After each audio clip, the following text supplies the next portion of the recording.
Bonjour à toutes et à tous. Ce que je m'apprête à vous raconter n'est pas le synopsis d'un film ou d'une série, du moins pas encore, mais ça le deviendra très certainement.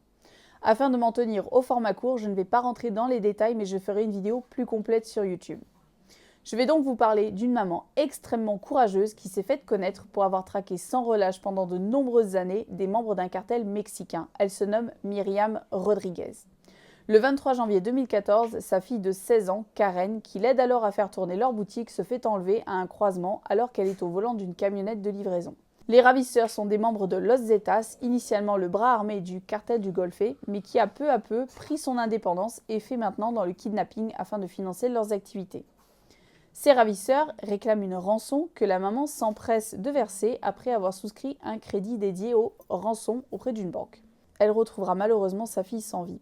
Après la mort de sa fille, elle enquête patiemment et méticuleusement afin de retrouver les responsables. Elle commence sa traque sur les réseaux sociaux, change de coupe et de teinte capillaire afin de mieux se fondre dans son nouveau personnage. Elle fait également l'acquisition de faux papiers, d'une arme, de déguisements et bien d'autres choses encore.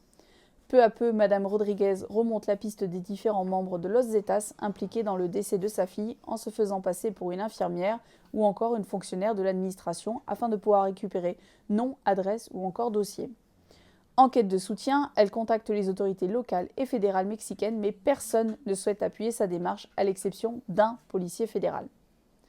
Elle retrace les habitudes des assassins de sa fille, leurs amis, famille et j'en passe. En 3 ans, Madame Rodriguez a permis la capture de presque tous les membres vivants de l'équipe responsable du décès de sa fille.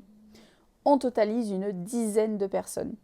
Consciente que sa quête de justice la rend extrêmement vulnérable face au cartel, elle demande au gouvernement une protection rapprochée, notamment après avoir appris l'évasion en mars 2017 de prisonniers qui purgeaient leur peine avec les meurtriers de sa fille.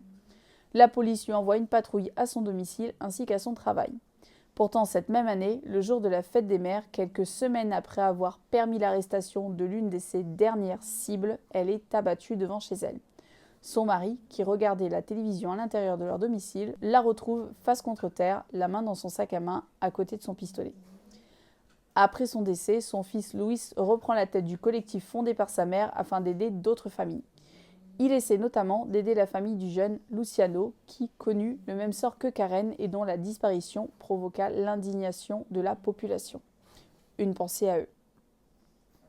Voilà, j'espère en tout cas que cette petite vidéo vous aura plu. Merci à vous et à bientôt!